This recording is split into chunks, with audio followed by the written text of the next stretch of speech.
Hello, let's talk about the words, the language that we use as scholars, as researchers, as writers.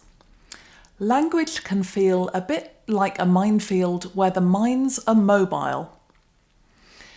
It shifts, it changes over time between different areas of the world, between different areas of the city sometimes.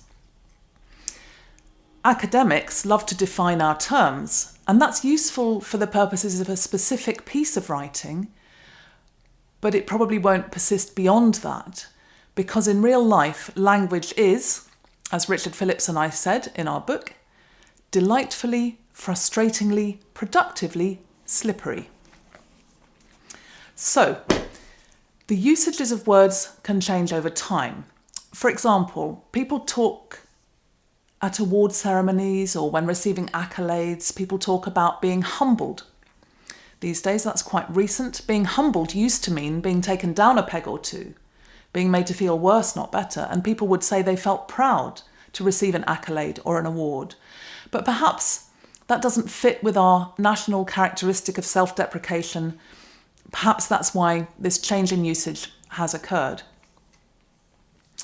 There are lots of other changes. Wicked used to mean bad, now sometimes it means good. Sick used to mean ill, now sometimes it means good. All of these kinds of things. People reclaim words for all sorts of reasons, in all sorts of contexts. I'm very fond of the Urban Dictionary online. If you haven't come across that, you might like to have a look. There are some very entertaining definitions contributed by members of the public for different words and phrases that have come into use quite recently or have changed use quite recently. This is all very interesting, but it can cause problems. Problems arise where words meet sensitivities. We all have sensitivities. I find myself a bit ouchy when I hear people say, "Oh, I love doing such and such, it never gets old." I don't really like the equating of something never getting old with something being good, because I'm getting old, so I don't like it. It's not nice, it doesn't feel good. I had a conversation with someone recently who asked me about the symptoms of my autism.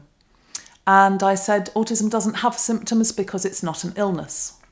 That one didn't annoy me so much. I just thought this is someone who doesn't really get it. And if I explain, perhaps that'll help them to get it. And indeed, it did seem to from the way that our conversation went forward. I'm not very keen on emails that start, "Hope you're well," because I also live with fibromyalgia, a chronic illness, which means I'm rarely well. And so that one annoys me too. These are just some examples of my own. I don't go correcting people all the time or picking people up on these things. If I replied to every email I get that starts, "I hope you're well," with a grumpy response saying, "No, I'm not, I've got fibromyalgia," for a start, I'd run out of friends and colleagues quite quickly. And for a second thing, it would be a big waste of my rather limited energy. Because I think it's kind of important to recognise that everyone is really going to get this wrong at times. Even wrong is too strong a word. But the words everyone uses are going to meet someone else's sensitivities from time to time. One of my besetting sins is pronouns. If I've known someone in one gender and then they change to a different type of gender and they want to change their pronouns, I'm 100% supportive of that. And I get it wrong. I get it wrong a lot. I've discovered that the best thing to do is simply apologise and move on and not make a big deal out of it. And it's also useful, as with pronouns too, where possible, to find out which terms people prefer and then use those terms with those people. But there are so many terms and so many people that it can be complicated, and again, we make mistakes. The reason it's important to try is because the words that we use affect how other people think. And there's loads of research evidence for that. But at the same time, I think we also need to cut each other some slack and not get grumpy every time someone uses a word that pokes our sensitivities. There are clearly some words that are absolutely beyond the pale. We should all know what those are.